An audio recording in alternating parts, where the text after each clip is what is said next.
Coucou tout le monde, me revoilà pour une nouvelle vidéo. Alors, aujourd'hui on va parler de crêpes. Comment faire une pâte à crêpes pour 1 kg de crêpes? Eh bien on va commencer. Première chose, on va prendre de la farine. Enfin, peu importe la farine, une farine c'est une farine.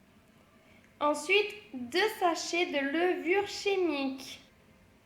Ensuite, des œufs, du lait et un bout de beurre qu'on va faire fondre au micro-ondes.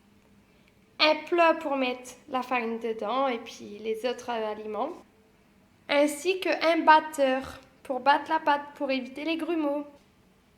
Donc voilà, j'ai versé 1 kg de farine dans le plat. Ensuite, on va faire un trou. Un trou donc pour mettre les œufs, la levure, le beurre, le lait et puis tout ça. Donc voilà, il faut bien faire un trou, un beau trou. Voilà.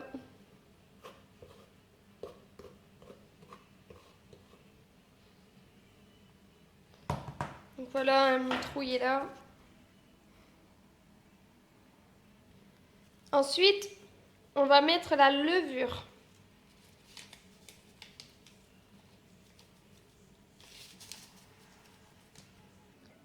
Ensuite, nous allons faire fondre le beurre au micro-ondes. Et ensuite, une fois le beurre fondu, on le transvide. Ça fait de la mousse, c'est tout à fait normal. C'est avec la levure.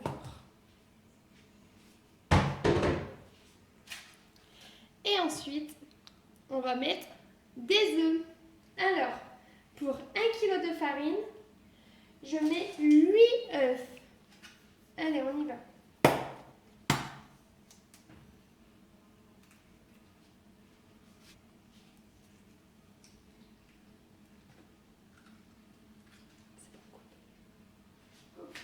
Bien sûr, un œuf qui vient d'une poule.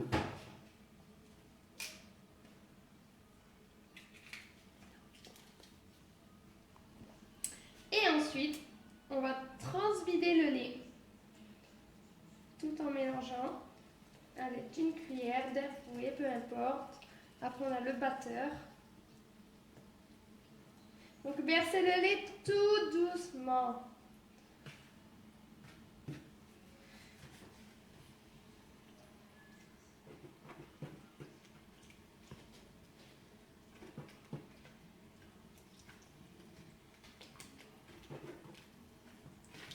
Voilà, on arrête un peu. On touille. Pour dire que ça prend bien.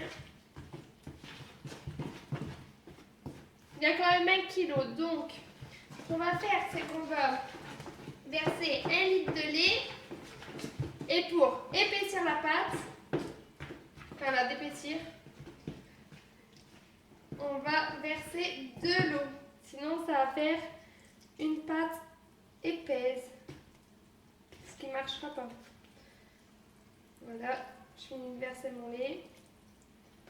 Voilà. Et ensuite, avec l'aide d'un fouet, on va verser de l'eau, comme j'ai dit, pour épaissir la pâte.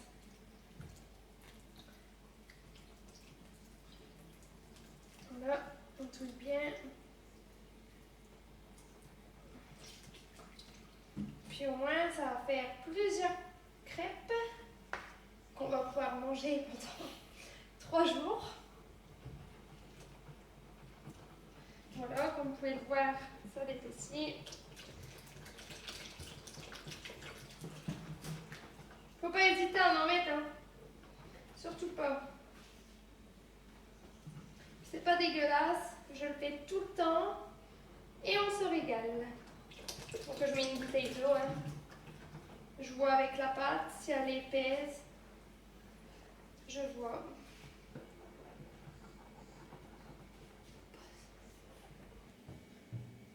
Comme vous pouvez le voir, il y a des grumeaux, c'est tout à fait normal. Avec le batteur, on va enlever tout ce qui est grumeaux et c'est parti. Ça prend un peu de temps, mais c'est mieux que le fouet.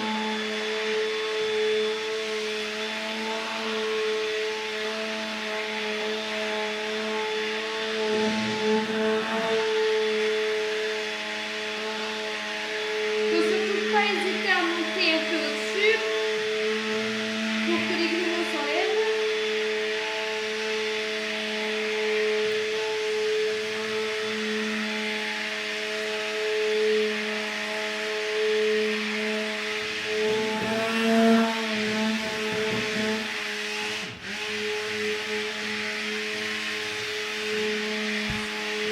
Prenez une cuillère et toujours regarder s'il reste de la farine collée.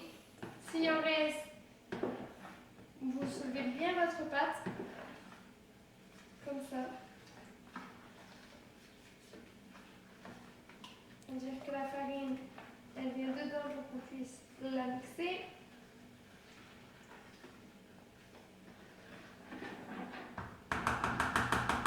Voilà. Et là, on recommence.